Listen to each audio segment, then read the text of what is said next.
Hey guys, Your Welcome is brought to you by Progressive Insurance. Let's face it, sometimes multitasking can be overwhelming. Like when your favorite podcast is playing and the person next to you is talking and your car fan is blasting, all while you're trying to find the perfect parking spot. But then again, sometimes multitasking is easy, like quoting with Progressive Insurance. They do the hard work of compare rates so you can find a great rate that works for you, even if it's not with them. Give their nifty comparison tool a try. You might just find getting the rate and coverage you deserve is easy. All you need to do is visit Progressive's website to get a quote with all the coverages you want, like comprehensive and collision coverage or personal injury protection. Then you'll see Progressive's direct rate, and their tool will provide options from other companies all lined up and ready to compare. So it's simple to choose the rate and coverages you like. Press play on comparing auto rates, quote at progressive.com to join the over 27 million drivers who trust Progressive. Progressive Casualty Insurance Company and affiliates. Comparison rates not available in all states or situations. Prices vary based on how you buy. And there's nothing going on tonight. We could pay for the city light. Or maybe just get drunk and stay inside.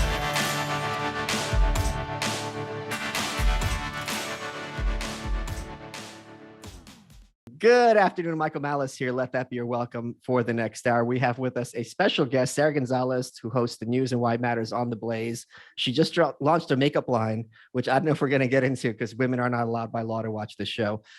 Sara, it's been long overdue. I saw a like of yours, something on mine. I'm like, I always have fun when I do your show when I'm in Dallas to The Blaze. It's been long overdue. So thank you for joining us on this July 4th week. Yeah, thank you for having me. I was starting to get a little bit offended that you hadn't invited me on yet, so I appreciate it. You're like the poor man's stew. Wow, that's insulting. Oh, It's a compliment. I thought Stu, but I thought Stu was the poor man's Glenn. So then if I'm the poor man's Stu, No, Stu is the rich man's Sean Hannity. Okay. All right. Okay. I'm seeing the now that I see the flow chart, I'm okay with it. What, in all seriousness, there's a big, maybe this is a little tightropey to talk about. I have done a lot of TV on Fox. I've done a lot of appearances on The Blaze. I do Glenn's show on Friday every morning. Is it as fun over there and as nice as I am perceiving? Because whenever I'm there, I'm always clowning the hosts and everyone seems to enjoy it. Whereas with Fox, there's much more of like this kind of snake pit behind the scenes thing going on. Yeah. Well, I mean, first of all, I want to say I have been loving hearing you on Glenn's show every Friday. It's really, really refreshing to hear. So I'm really glad that you guys started doing that together. But it really is, we really are like a family.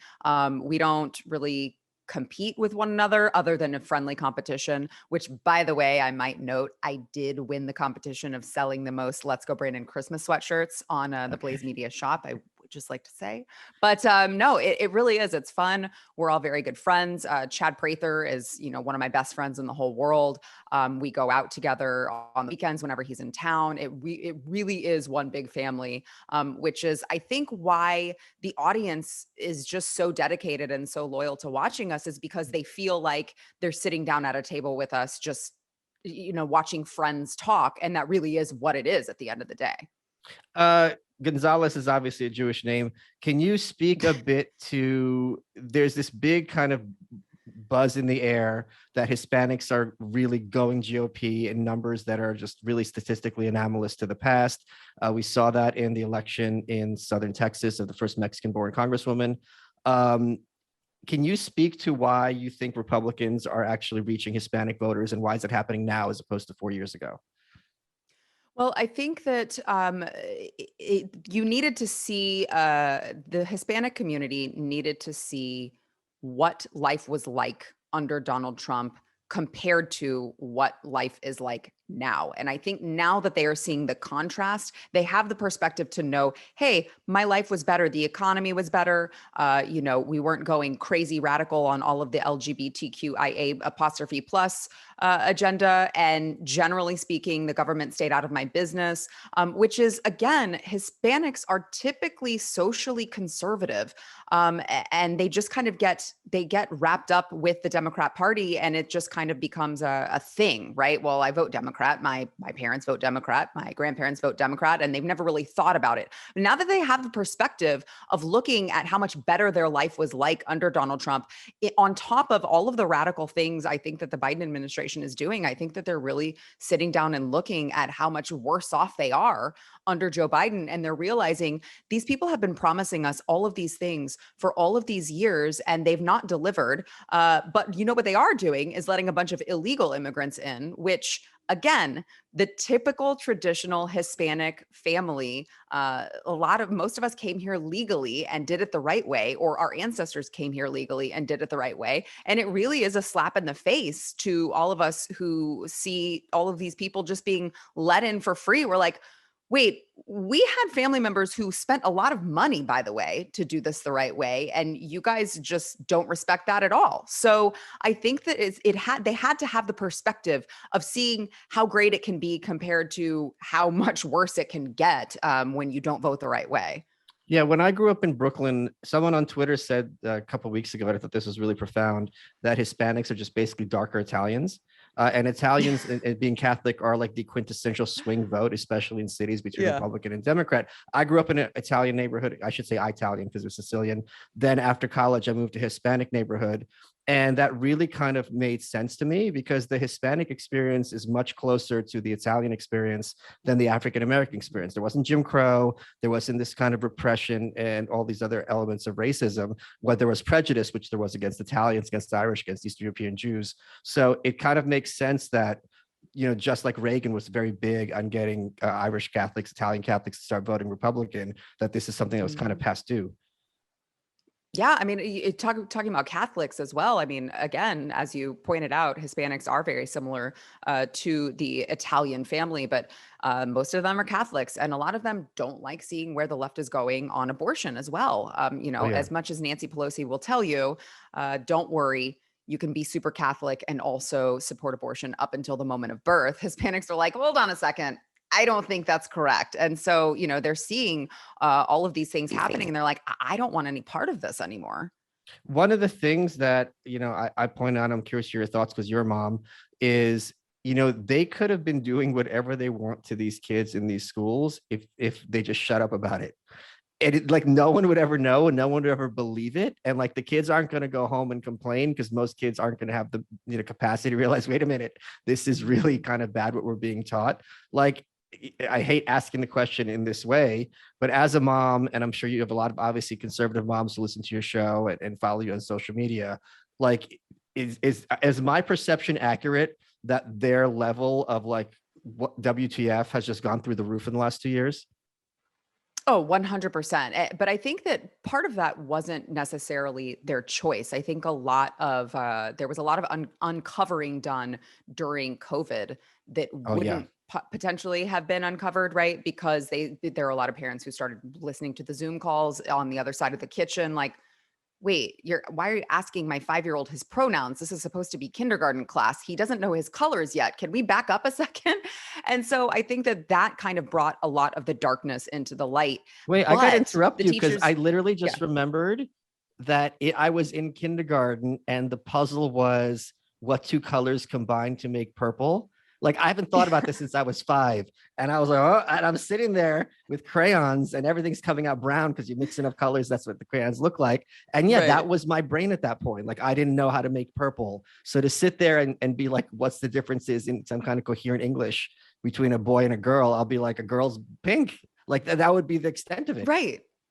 Well, it's funny too, because I did a video about this a while back. I'm just really, I'm starting talking over you, but I remember how stressed out I was because I was sitting there and I'm like, how do I because I didn't know how to reverse engineer how to make a color because the colors come in, the purple's in the crayon box already. Why do I have to reinvent the wheel here? And I went home and I was all freaked out. I'm actually really sorry that it sounds like you're having some PTSD from that moment. And I just feel really bad for you. Because I was so good at school and I was such a little know-it-all that to have a question that not only stumped me, but that I had no capacity to deduce how to figure it out. I was powerless. It really was this kind of really, and Oh man, and I think I didn't want to ask my parents because that would be cheating. So I'm sitting at home. I'm like, I got nothing. There's no internet there. I couldn't Google it. All right, sorry. I'm so Right. sorry, but you really brought back this No. repressed memory.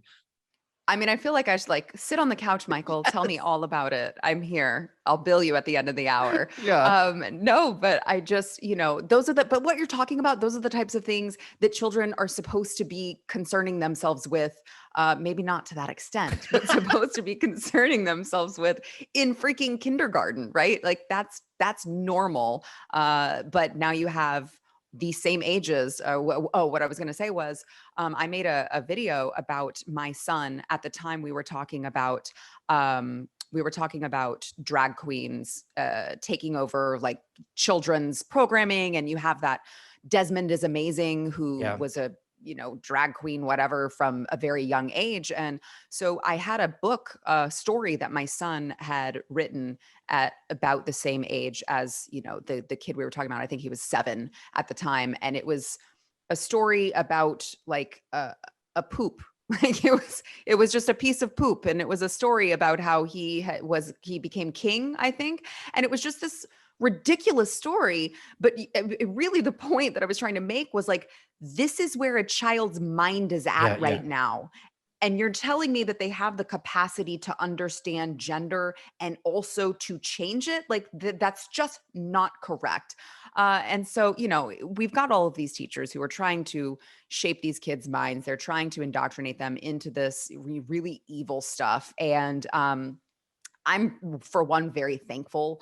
I don't want to say I'm thankful for all of the other things that COVID did, but I am thankful that at least that brought some of this stuff out to light. I can tell you from my own personal experience, my older son was in a charter school before COVID hit, and we loved it. We thought that it was like the one, and he was going to go to it until he graduated, and we were really excited about it. And then COVID hit, and then they had this awful mask mandate that they put into place. And the superintendent was calling doctors who wrote notes saying this particular student needs to be excused from wearing a mask. They can wear a face shield, but they need to be excused from wearing a mask because of, particular disorders or whatever that they had.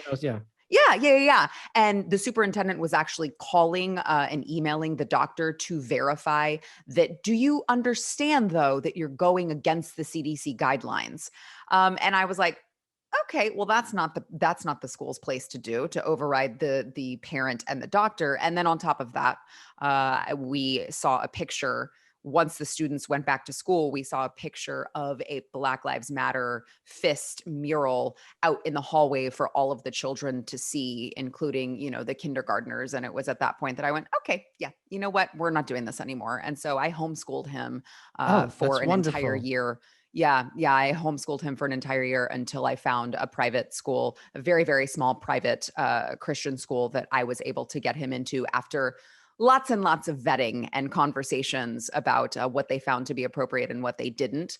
But it's gotten absolutely bonkers crazy. And I recommend, I know people, not everyone can afford private school. Right. I so recommend homeschool for like everyone. They think that it's way harder than it is. It's really not that difficult. They think because kids are in school 8 hours a day when they go to public school, that that's somehow the amount of time it takes to teach your children the valuable fundamental things. And it's just really not.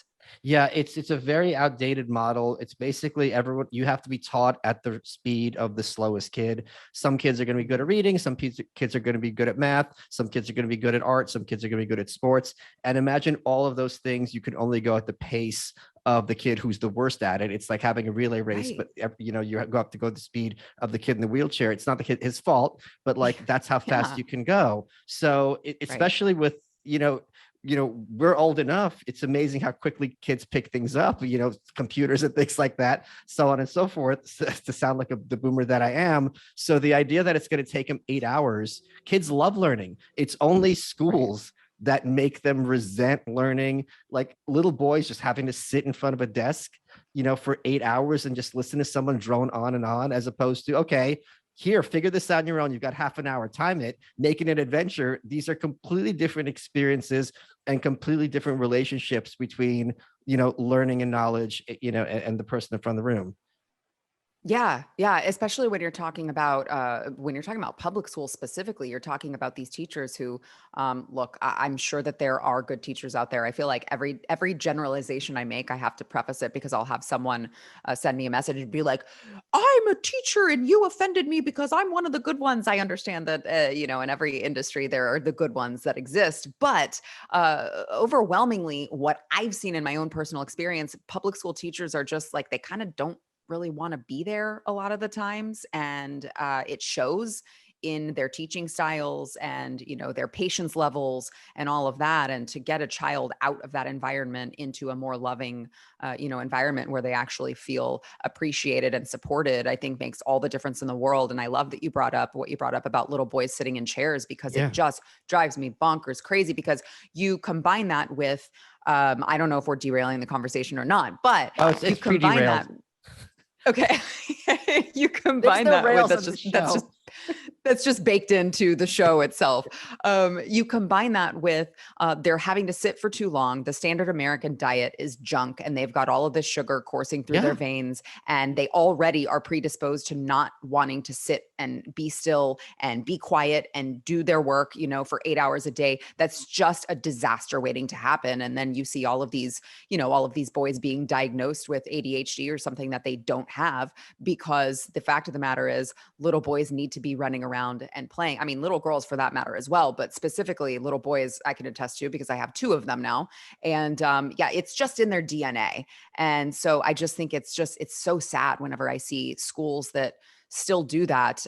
Luckily, the school that we're at, they do a little, like, they have sit to stand desks, they have bean bags, they have, brain breaks that they take. Like, they take that into account, because that is just, I feel awful for all of these kids who they're putting the kids in a position to fail just because of the way it's all set up.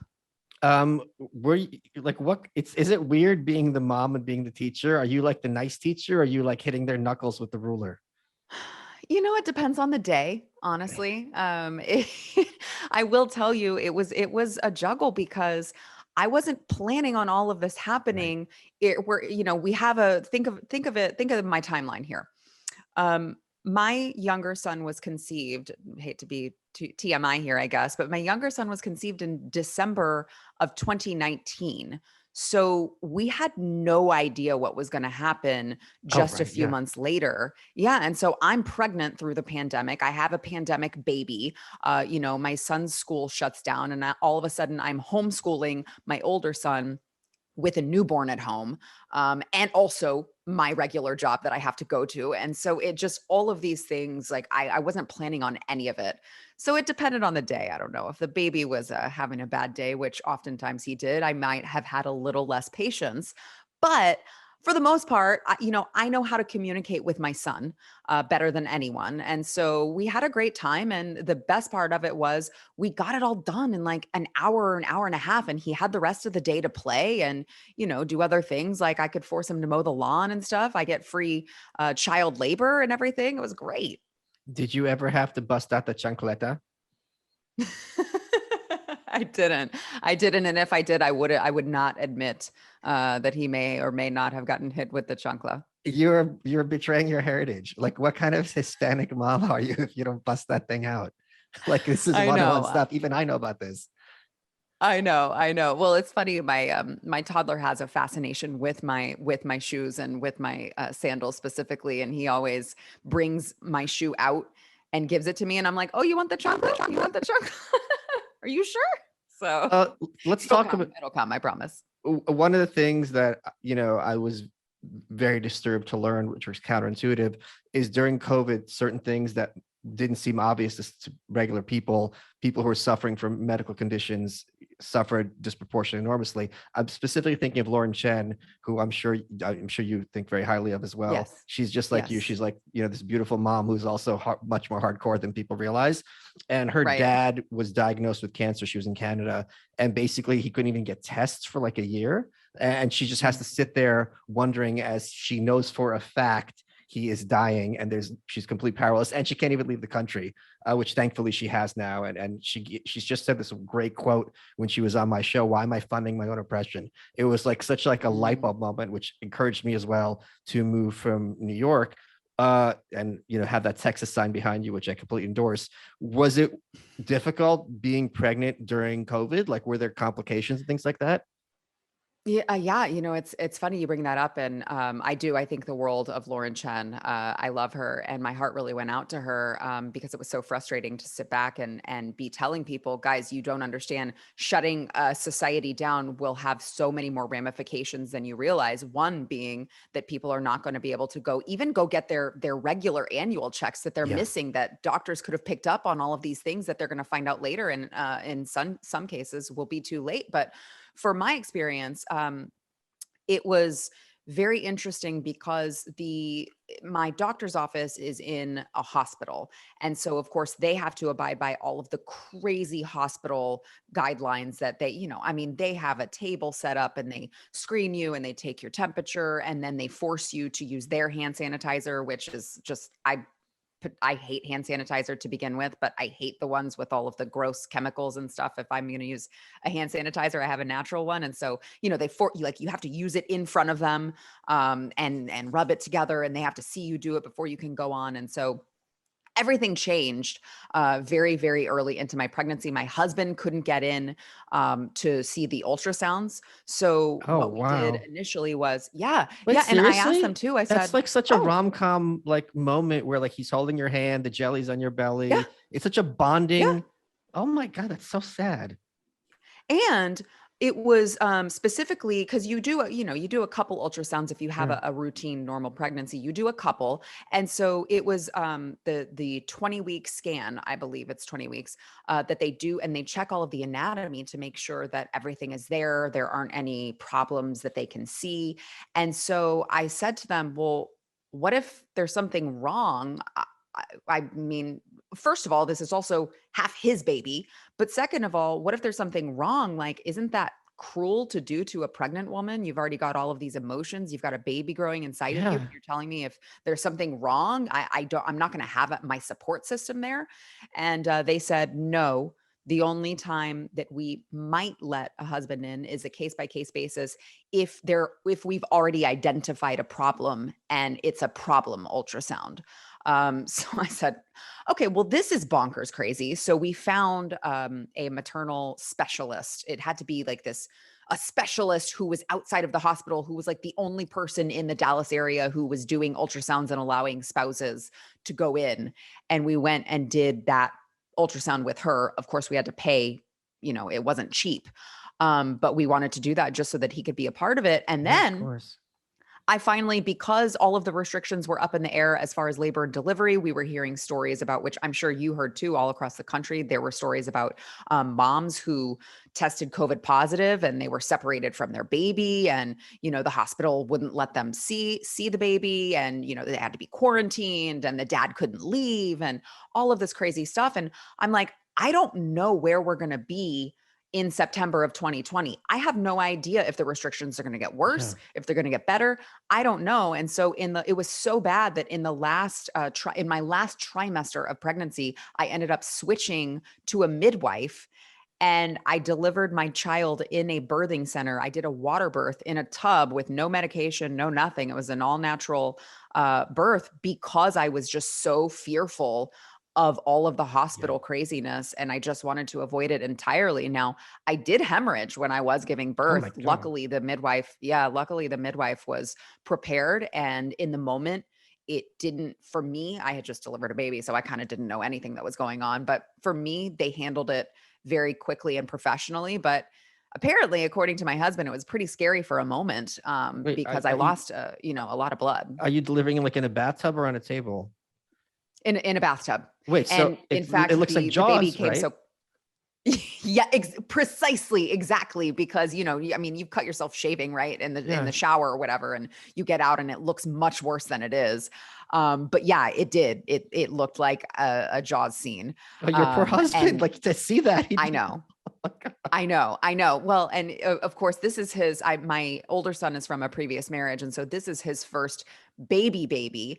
And so, of course, I start hemorrhaging, and the midwife very calmly says, "Okay, Dad, so you're going to take the baby." And he's like, I don't know how to handle this thing. And my wife's bleeding really badly. That isn't good. What do I do with this baby? Like, it was a little traumatizing for him, but we got through it. But point being, I mean, pregnant women were forced to make really hard decisions at that time. Now, am I happy that I did it that way? Yes, because it was the most empowering experience I've ever felt in my life, was to, push a baby out the natural way and be like, wow, I did that. Like, my body was designed to do that, and I did it.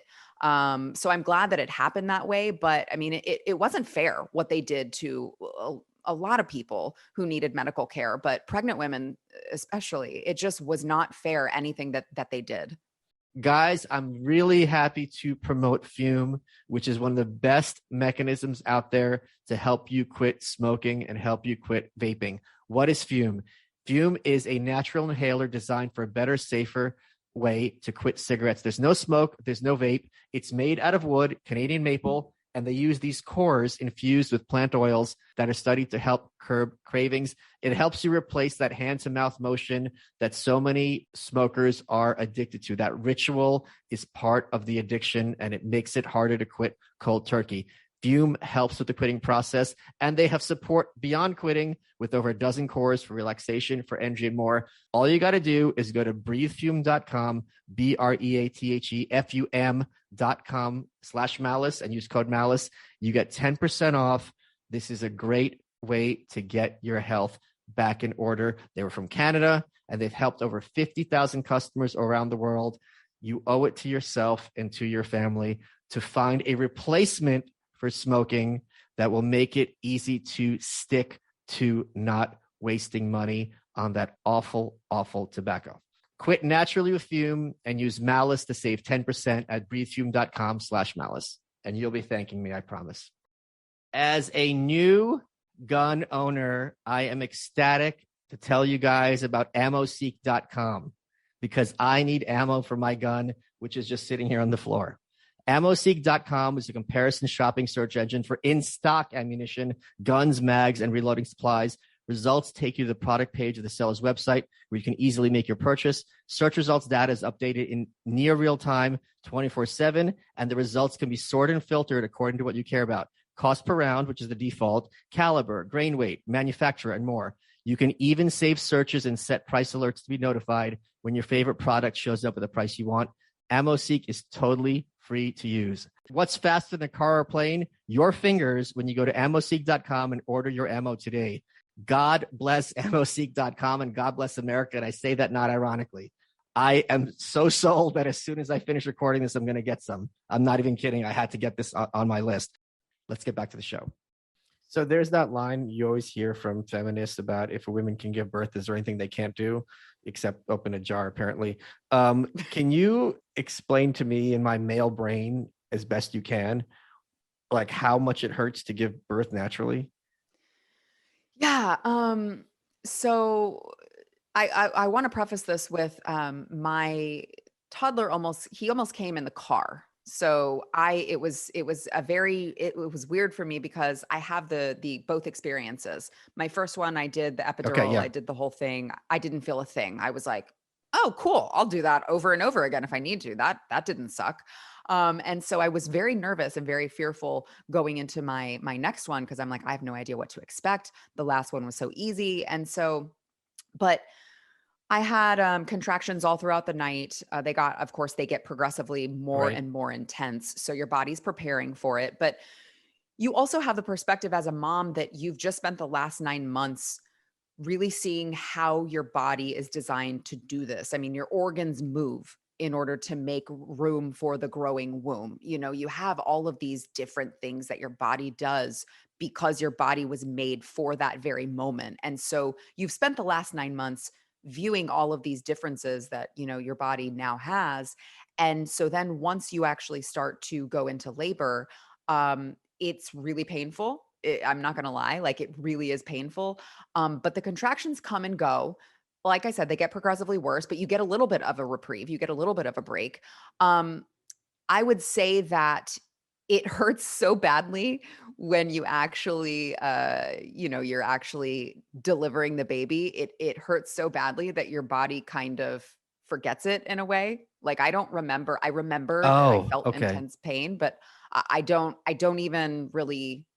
It's like I think it's God's way of preparing you to have more than one baby because you almost forget it in a way, like you almost sort of black out. You have this like outer body experience of just like this hurts so badly, but I can feel my baby like this is I don't know if this is TMI, but like I can actually feel my baby, like you can feel the head, and you can feel the body.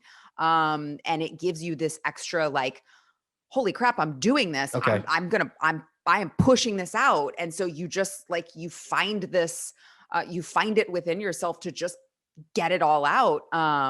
There was a lot of screaming, a lot of like primal screaming. Because I think that's the only way to do it. Like, it's just the only way. But to your point about the pain, I mean, imagine pushing something out of the hole that you have. But it's not the same. That's why. It's not the same. I mean, obviously your body's designed to holes are designed to get bigger, to provide room, but it's honestly, I don't think I'm selling this to women who might be thinking about having an all natural birth. So I'll just say this. It is like, it's so worth it. It's like the most pain I've ever had in my life. Now I haven't had anything like super traumatic happen to me. But just the feeling that you get immediately afterward just makes it all worth it. Like it really was the most empowering, amazing thing that I've ever done. Were the eyelashes on? No, of course not. What The of eyelashes were not on. Don't say of course. I mean, well, that's fair. yeah, if you're getting pictures fair. taken or whatever, it's not of course. Well, but the problem, Michael, was that I started having contractions at like 11 o'clock at night. My makeup was already off. And I don't know, I didn't think to go in and do my makeup at 11 o'clock at night to prepare for the next morning. And so the contractions, they intensified way quicker than we thought. And Okay. which is why I almost gave birth in the car. So Oh I my was like, gosh. I Okay. had to, when you have a contraction, it hurts like hell, but you have to like bear down. And I was like bearing down, but then I was like, I kind of feel like I gotta like suck him back up a little bit because I don't want him to come in the car. So it was interesting for sure, but no eyelashes, which is why no one can see any public pictures. See, of exactly. I me knew. in the tub. I'm sorry to get a little personal, but hemorrhage is a very scary word. When I hear hemorrhage, that Yeah. to me means a wound that's not clotting or healing up. Like, did she really have to just give you stitches or something? Like, what did they do? No. So what they did was again, it's all happened so fast. She did not tell me she was about to do this because she didn't actually tell me what was going on. But she stabbed me in the leg with a shot of Pitocin, which apparently like makes you clot. Oh my God. So Oh my God. yeah. Yeah, I'm like, I don't know what's going on. I just got stabbed in the leg with a needle. Like, I hope this isn't how everything ends. Oh my God. So it's very dramatic in the retelling. It all happened so quickly in the moment. It was like hard to know. Honestly, I didn't even have a chance to like worry about it because it all happened so quickly. But it was, in hindsight, I'm like, wow, so that's interesting. I guess I could have died, but I didn't. So we're all good now. But I've got two nephews and my good buddy Dave Smith, he has two kids. Yeah. And as a result of this, it really has changed my political perspective. There is kind of this sense of urgency and this idea that it's my job to kind of make sure that they have it a lot easier and a lot better than I had it growing up. And I know Dave feels the same way. And it also makes me much more, I don't know if suspicious is the right word, but much more aware of like, there are people there who are more than happy to either intentionally harm children or just not care if they're harming children as long as they get their way politically. And I think this has been demonstrated, over and over. You go on social media and you have no shortage of people telling you that it's their role to raise your kids. And their ideology is something that I would not particularly regard as life affirming. I know this is kind of a softball question, but has that changed your political perspective becoming a mom? Yeah. Oh, absolutely. I was always conservative. Like I wasn't ever, I didn't have the evolution. It's funny. I always say like, okay, so I'm a woman and I'm Hispanic. And I feel like if I had started out as a Democrat and joined like this walk away movement, I'd get way more attention than the Yeah. fact that like I'm just already conservative, you know?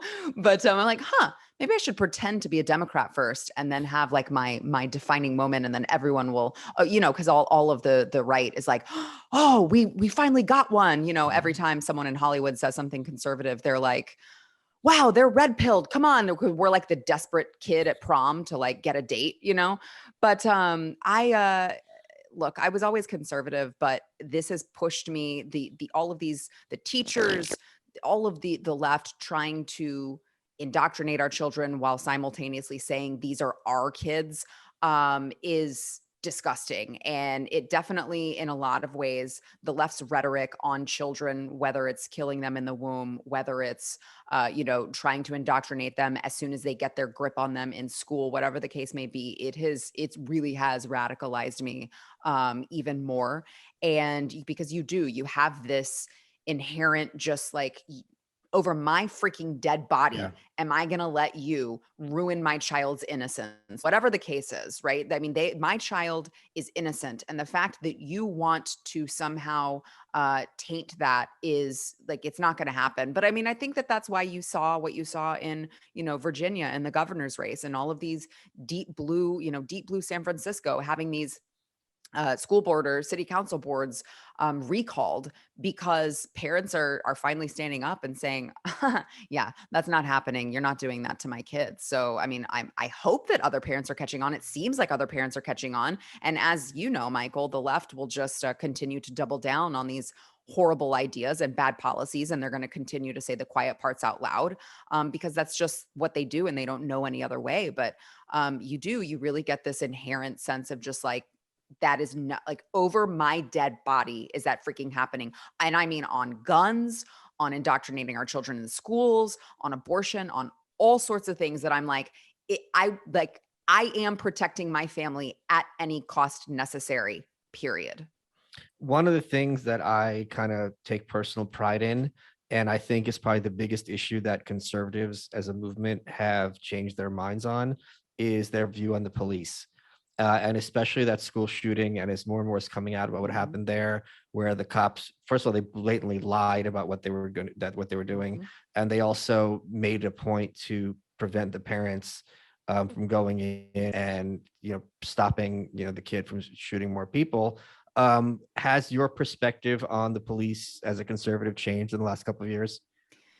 Yeah, it's interesting. It's an interesting question. I'm actually glad you asked me because it's something that I really have been grappling with over the past couple of years. It started, and I was a very strong supporter of law enforcement, but it started. My progression started during COVID when we saw officers arresting moms on playgrounds for daring to allow their children to get fresh air, right? And I'm like, what are we doing? Right. And then the police officers going into, I believe it was New York, going into New York restaurants, like arresting families for eating in a restaurant without a vaccine passport. And you're like, wait a second, because they always tell you protect and serve, protect and serve. And I started asking myself, they're here to protect and serve, but to protect and serve who?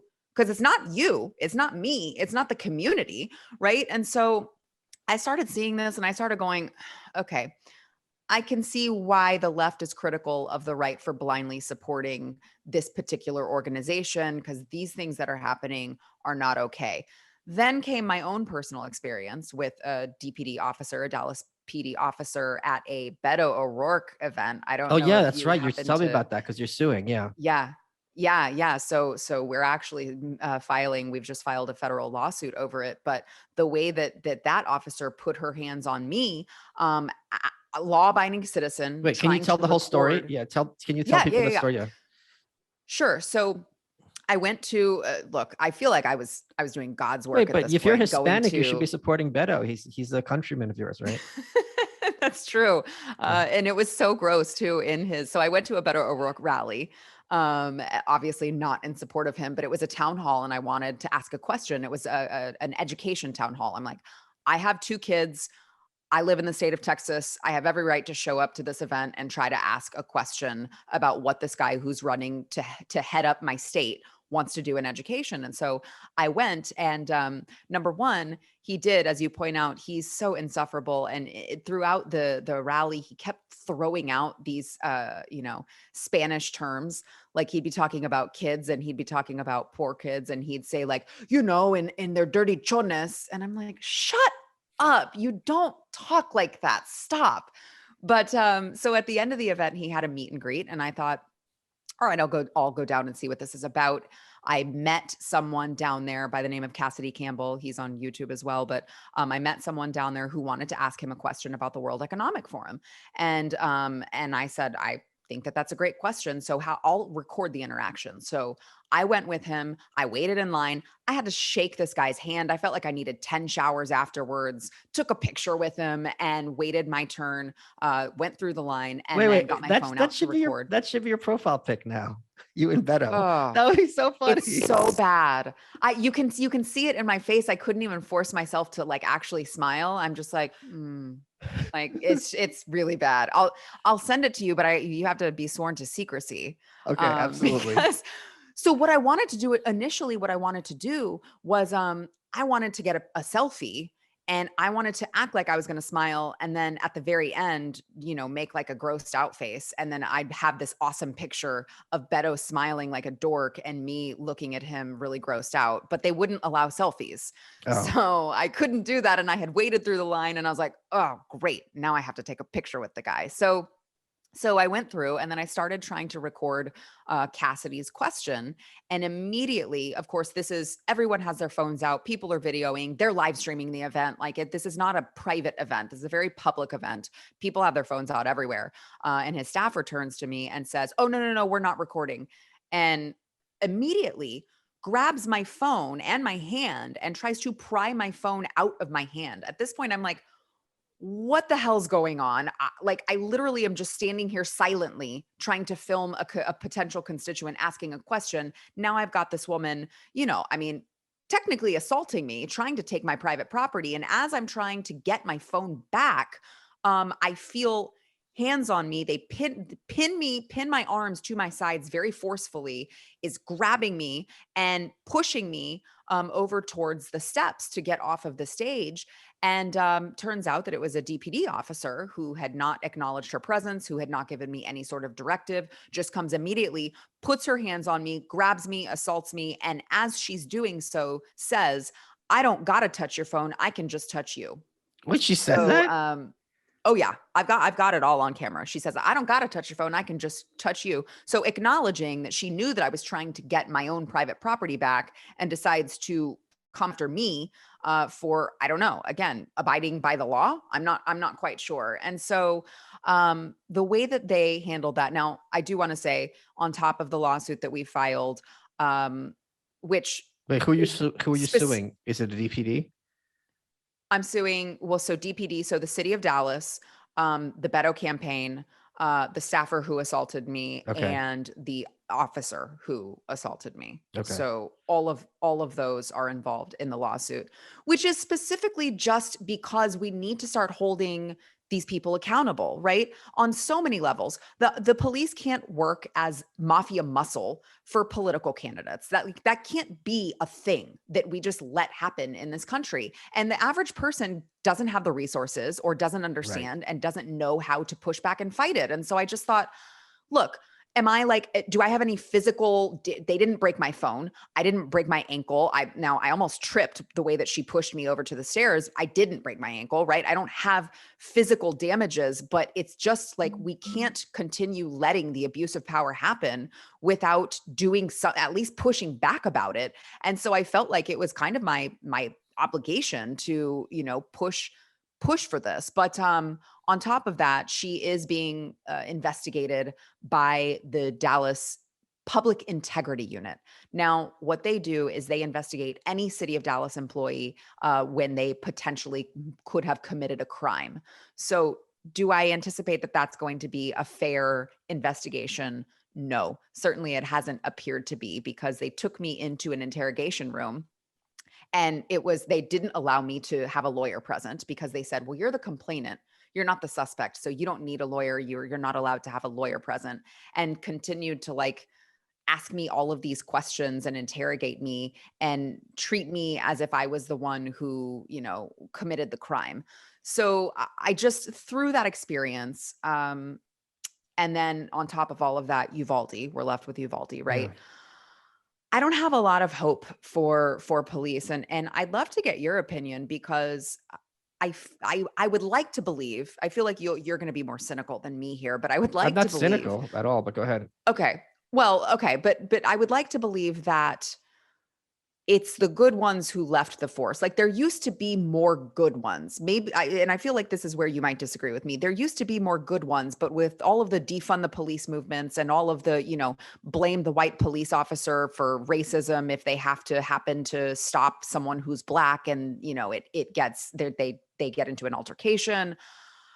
I would like to believe that has been an evolution, and that's why we're left with the last several years of just in your face horrible things happening in police departments. But I would actually really love to hear your thoughts on that. There's lots of cops that are like respectful and kind and friendly and all sorts Yeah. and so on and so forth. But you can't be a good cop, because for the very simple reason that if you're working in a department and your colleagues with that lady who assaulted you and so on and so forth, you have to smile and nod and look the other way. So at a certain point, when you're doing things like, working for an organization that shuts down little girls' lemonade stands, Right. that has to be a question of conscience. And if you're doing Yeah. things like, I am going to physically prevent the dad from being at the ultrasound with the mom, I have to physically, if someone wants to have a funeral, it is my job to make sure they can't have a funeral, even if they're in hazmat suits. At a certain point, this doesn't become a question of being a nice person or polite and respectful. It becomes, okay, how much money is Gretchen Whitmer going to have to pay you to tell someone that they can't go to church? And to me, I don't think that's reconcilable. It's the same thing with like there's just the whole point is you understand how this works with education. Security is the same thing. If you have a monopoly, especially government monopoly, there's going to be no accountability. It's going to be completely politicized, and there's no recourse for that individual person who would otherwise behave in ways that you and I might find beneficial to really operate. And I would agree with everything that you just said there. And especially that at the heart of it, if it's big government that is controlling it, it can't be, it has to be corrupt at its heart, right? Like it can't be good. I feel bad because I have, police officer friends, and I think that they're lovely people. But I do agree with you. At the end of the day, like, just following orders isn't an excuse, and making excuses for all of your fellow officers who continue to do bad behavior is, I mean, at the end of the day, it's not justifiable. So I would agree with you. And I'll also defend your cop friends. It's kind of like being a sex worker. If you're dealing with people at their worst, you're going to start, it's going to harden you. It's going to, it's not the kind of job where you can just leave it at home at work and you come home and everything's fine.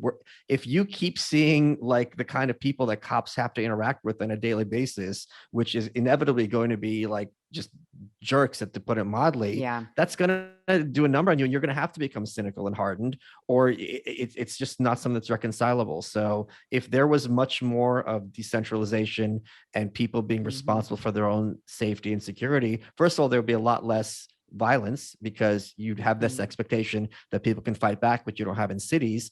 And also you'd have police, being there to kind of settle more low-key disputes, and their job would be a lot easier. And there would be less politicization as well. Yeah, no, I agree with all that. And it's, it's funny. I know that we have a mutual friend, Eric July, who of course is an anarcho-capitalist, is what he says. And he's been on my show since before COVID happened. And I just feel like every time I talk to him, I'm like, are you just sitting here saying like, I told you guys this, because all of the things that you and he and a lot of other people were warning about all came to light within the last 2 years. And I told him, I was like, man, it's your year last year. I told him it was his year in 2020. And then 2021, I was like, Well, it's still kind of your year because everything that you guys have been warning about, we're really seeing come true. And I feel like this year is wrapping up to be the same type of thing as well. Well, the thing is, progressives like to create these false dichotomies and conservatives react to them. And the argument was you're either with like the rioting or you're with the cops. And given that choice, I'm with the cops. It's not a hard choice, Right. but I don't think those are the true choices. And I think the cops are what allowed the rioting to happen because they were told to stand down. They did stand down. I don't blame them for standing down. They're going to get fired if they're not. But as a result, it was literally the law that you have to sit on your hands while neighborhoods get destroyed. Even though it is true that, the overwhelming majority of these marchers were peaceful. They weren't there to, start fires, but at night, that's what ended up happening. And the police could have prevented it and chose not to. So that's another thing where it's like, maybe you're a nice person, a good person, respectful person. You can't do your job. So what does that make you? That's at some point you're a fraud, which is also something very hard for someone with a conscience to deal with. Folks, Michael Malice here. You might know me as an author, podcaster, really horrible person on Twitter. But as you know, I'm also an underwear model. And the underwear that I model is sheath underwear. I love sheath underwear. I wear it every single day because the trick with sheath underwear is they've got the dual pouch technology, one part for one part of male anatomy, another part for another part of male anatomy. First time you try them on, you're going to be like, okay, this is a little weird. And then you're like, oh, this is the most comfortable underwear I've ever owned. They've got a lot of different styles to choose from, including a style that I designed in a dynamite kind of color pattern, and it's really cool, limited edition. If you go to sheathunderwear.com and use promo code Malice, you get 20% off today. That's sheathunderwear.com, MALICE, for 20% off. Comfort, performance, mobility, and it's the summer. They have this new mesh boxer brief as well, which will keep you cool, especially at the gym or if you're walking outside in the heat. sheathunderwear.com/Malice for 20% off. Hey guys, you ever feel like you're being followed around the internet and maybe advertisers know a bit too much about you? Well, our sponsor, Ipvanishvpn, is here to help you take back your privacy and help you become anonymous on the internet. What is it? Ipvanish is a virtual private network, a VPN for short. It's a tool that helps you safely browse the internet. You can use a VPN on your computer, tablet, phone, things like your Fire Stick when you stream media. When you use a VPN, all your data is encrypted. What you're reading, what you're searching, what you're watching, whatever you're doing. And that's important because what you're doing is no one's business but yours. For listeners of the show, Ipvanish is offering 65% off their annual plan. It's only $375 a month. Ipvanish is super easy to use. You turn it on with one click. It runs in the background, helping to protect you while you're browsing the web. You run into a problem, no problem. Ipvanish has 24/7 support by email, chat, and phone. Go to ipvanish.com/Malice and use promo code Malice. That's MALICE to claim your 65% off savings. Their annual plan is just $44.99 for the first year with our exclusive discount. This is the time to sign up. With our discount and their current promotion, you get a VPN for 65% off the usual offering. And Ipvanish is the best of best. They've got a 4.7 out of 5 on Trustpilot with over 6,000 reviews. Remember, it's ipvanish.com/Malice to get the deal and start protecting yourself online. Let's get back to the show. Have you lived in Texas all your life? I have. I was born and raised in Texas. I was born in Houston. We moved to Dallas when I was about 5. I went to college in Texas and returned back to the DFW area after college. And I've been here ever since. I can't quit it. And I can't imagine living anywhere else. And I'm wondering, because I know, can I still say that you're a new Texas resident? Is it still new? Does it still count as new? You can say it. You can say what you want. Sure. Okay. So as a new Texas resident, are you glad that you made the switch to Austin? Because you guys keep coming in and I'm like, no, if you're escaping places like New York and California, you don't want to go to Austin. You want to get a little more red than that. So I'm curious. I've had this conversation a lot. I don't think Austin is anywhere near. First of all, I'm culturally blue. I mean, there's all this talk about blue cities being horrible, and that's true. There's horrible aspects. But the thing with New York, it's a really easy sell. The thing is with New York, especially in the last couple of years, the costs far outweigh the benefits. But to say that there are these huge costs, meaning that there's no benefits, is not true. The fact that, at any time at night, you'd go find something to do, the fact that you'd have museums and culture, things like that, these do tend to go with just open-mindedness, which tends to correlate with progressivism or at least left-wingism to some extent. So I do miss that somewhat, but this is not at all like San Francisco. I got my gun. a couple of weeks ago. I got to get bullets for it, but at least I'm a gun owner. I feel like everyone's much friendlier here. Again, I'm kind of That's true. self-selecting. I'm not talking to randos because I'm not in a position to really, but everyone's much Right. more open. They're much more welcoming. You don't have to worry about biting your tongue and then someone's going to go on Twitter or somewhere else and be like, oh my God, they were horrible. Or like you say the wrong thing, Right. someone's going to flip out at you. I don't Yeah. see masks here at all. I'm sure they're still on back in New York. I don't have to deal with the depression that comes to winter, which I didn't realize was something I didn't have to deal with until I was here for the winter. I'm like, oh, this is much better. So there's things that I do miss about New York or living in a city, but I am very, very, I still don't know how to drive. Do you know what I mean? So like baby steps. Yeah. Yeah, it's going to take Yeah. some Yeah. Yeah. work. Yeah. Well, I love that you mentioned the friendlier part because I really so I've visited New York. I was in Manhattan once, and it's Just been a once, very, really? very long time. Yeah, I love it. I could never live there. I want to Okay. go back. I just haven't yet. And so, but I remember it was just it was shocking to me. It was like just a shock to my system to go there. And I'm used to, Texas, and everyone kind of waves at each other and says hi. And people would look at me like I had five eyes when I would greet them, or if I would smile and wave. And, people are so abrupt there. And I just was like, oh my God, like why does everyone hate me here? Like, it just is such a different feel. But I'm sure when you grow up there, you don't know anything else. And it's just kind of the way things are, Yeah, just the same way that you come here and think, holy crap, everyone's really nice. I went there and I was like, why does everyone hate me? because if you're in New York and you're doing that, that means you want something and you're setting them up to ask them for money, or or you're distracting them so that they get robbed, right? So that's Yeah. kind of what they're perceiving. It's like, oh, what is I don't know her, she's waving at me, like something else is going on, and you're setting up their spidey sense. That's what's happening. It must be, but it was bizarre to me, and I thought, wow, I will always appreciate the friendliness in Texas just a little bit more, being up north where it just isn't always like that, Yeah. apparently. Oh But no, no, no, I no. understand why. You've given me the perspective of why. But yeah, I love it in Texas. I couldn't imagine being anywhere else. Yeah. So okay, here's the tricky question, and this is going to get Okay. you in trouble possibly. Would you Uh-oh. support a referendum? I think it's going to be on the ballot next year that would have Texas declare itself its own sovereign nation. I struggle with this. And Chad Prather, I mentioned him earlier. He has a shirt that says Texit, like Yeah. Brexit, but Texit.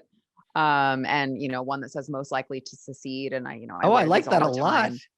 Yeah, yeah. I wear these all the time, and just I think that they're super cool.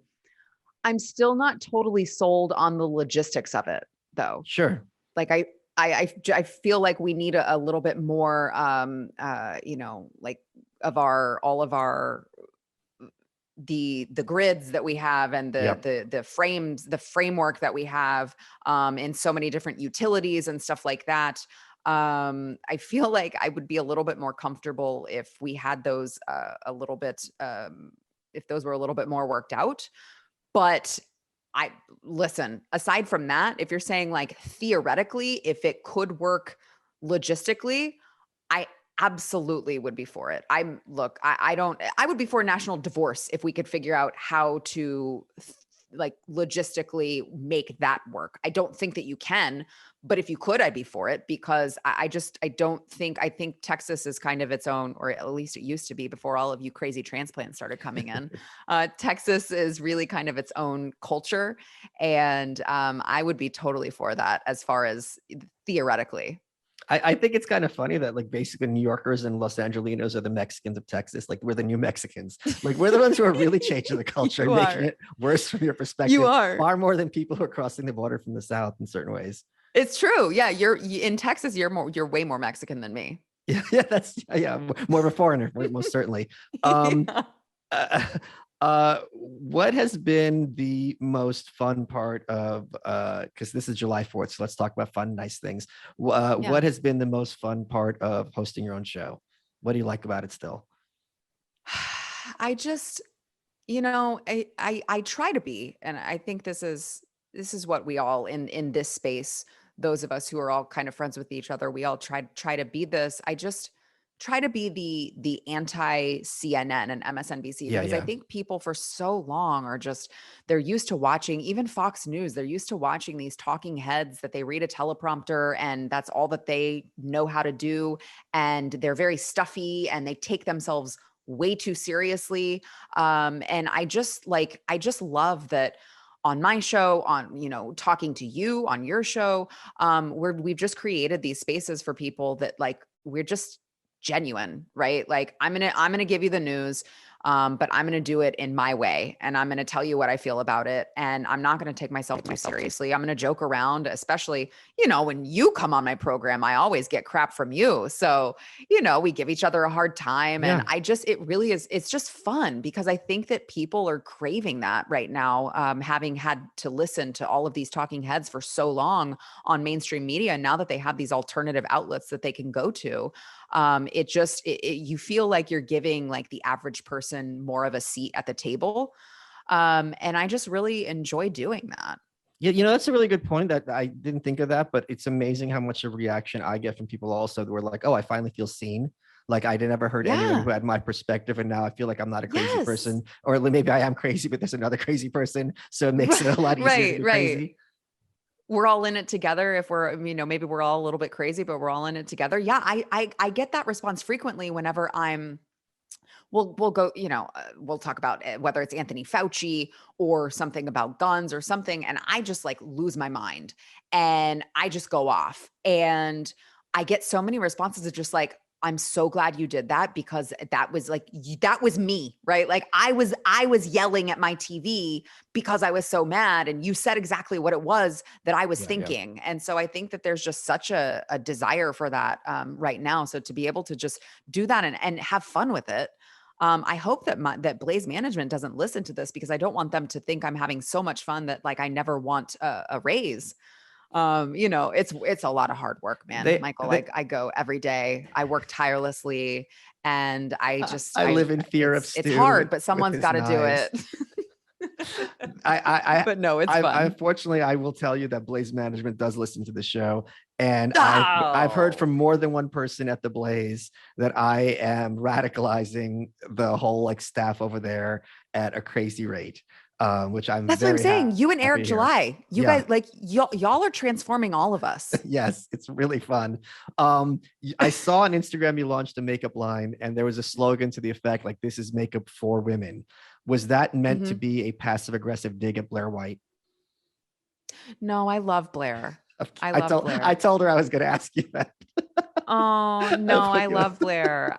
Now I feel bad. No, because relax. She thought I told her I was going to ask this. You put me on the spot. Blair, you're great. Well, because the great thing about Blair is that she's not trying to make things true that aren't true. Right. And that's the difference so it wasn't a swipe at Blair, but it is the whole idea behind launching the beauty company was because all of these, obviously we can talk about the left erasing women by, the real patriarchy is the left saying that men can just completely replace women.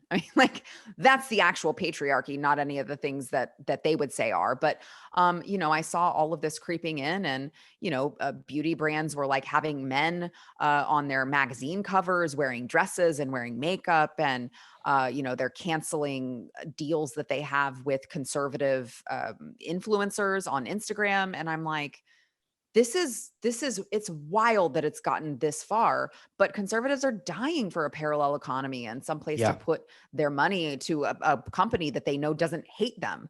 And so I thought this is something that I'm passionate about. This is a beauty brand that, I love beauty products, obviously. I'm very into makeup. It's a hobby of mine. And I thought like, this is something that I can do. I feel like all of us should be going, what is it that we're passionate about that we love that we can actually do? We can put it to life. We can all become entrepreneurs in something. I keep mentioning Eric, but Eric with the comic book stuff. Yeah. Right. It's like, we need to be giving conservatives are dying for a place to put their money right now that they can feel safe and they can feel good about it at the end of the day. And I said, let's do that in this realm because it hadn't been done before. And I've just really, it's been a lot of fun. I've really enjoyed doing it. Is it true that the eyeshadow only comes in red, white, and blue? No, but I will say that I'm working on eyeshadow right now, and I want to. I don't know if you heard a while back there was a YouTuber. I don't know. He's like a black nationalist, and he did a whole YouTube episode about me and how horrible No. I was. And Okay. he said in there, "Can we curse on this show?" Yeah, of course. Only racial slurs, though. Oh, crap. Well, he said on there, he said, Sara Gonzales is a spicy bitch. And I was like, I am totally using that. Yeah, I'm creating an entire brand on that. That's awesome. Like, That is that's not an awesome. insult. I love it. Yeah. So my eyeshadow collection that I'm working on right now is going to be, I can unveil the spicy bitch Is collection. it really? Is it muy because- caliente? and I think they say. Oh yeah. And like we're doing hot sauce. Like we're in the middle of doing hot sauce as well. We're gonna do spicy bitch hot sauce, spicy bitch seasoning. I'm like, I'm just gonna lean into it because that's it's that a good makes your thing. insult completely meaningless. It's a good thing because my audience is even uglier than I am, so that is saying a lot. Like you're it's like 2 to 1. It's really bad. It's oof. Oh no. I just love how you're so nice to them. Oh, they know. They have nerves. Sarah, running out of time. What has been your favorite part of this interview? My favorite part of the interview was when you said that only racial slurs were allowed on your show. It made me feel really, really special, loved, appreciated, adored, mostly. I just really loved it. You Is that are not, was I supposed to give a welcome. serious?